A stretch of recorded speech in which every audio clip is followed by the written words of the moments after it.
My name is Laz. I've been the tech director at Soul City for about 3 years.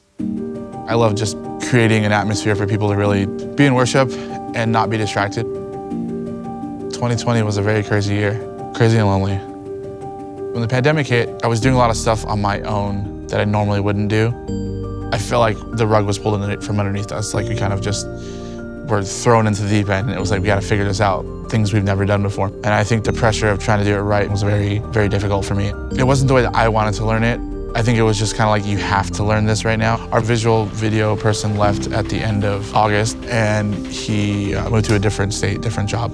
So when he left, it was like, it's just me trying to figure this out, and then feeling like nobody was helping at all. And I think that's when it got really, really difficult for me.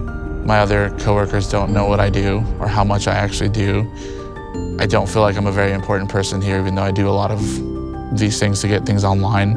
At that point, I just started looking for another job because I felt like this is just not what I want to do. I looked at some places around the area, and I ended up finding another job and was pretty much done. That was it. So I had a meeting with Jarrett and Jeannie, our lead pastors here at Soul City, and gave them my 30-day notice just to kind of be nice and respectful about that. And at the end of the meeting, it was like I gave 90% of my truth of how I felt when I was leaving. There's an extra 10% that's still there.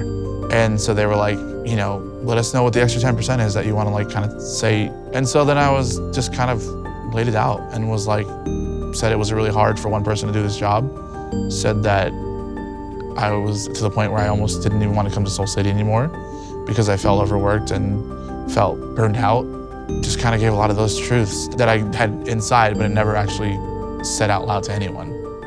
And I said it to them. They were super open to it. I felt very heard, very seen, very appreciated. It was like, whatever you need to feel like you're not alone on an island by yourself, that's what we want to do for you. But we know that we want to keep you. And I think advocating for myself and speaking up was probably one of the hardest things I've done in my life. Out of those conversations, they did follow up and helped me with getting more of a team. So some contractors, some volunteers, but surrounding me with really great people that have lightened the load. They definitely took action. Frank Chabelle is the lighting director at the chapel in Grace Lake. And this is around the time that I was thinking about leaving. He and I hung out, and he was like, dude, I'm excited for you, but it's hard for us to lose another guy in church production. I also had a conversation with Caleb the same day that night, and he's both FILO dudes. And he kind of told me around the same thing, if you do leave, that's, we're friends and homies, and that's awesome. But also it's really hard to lose another church production guy to, something else, whether it's corporate or touring or whatever it is.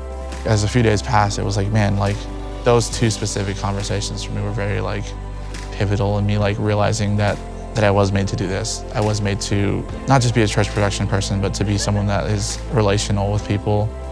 I'm proud to be part of the FILO community, and what I'm going through may be something that someone else is going through or has gone through, and we can be there for each other and kind of really encourage each other when we need it.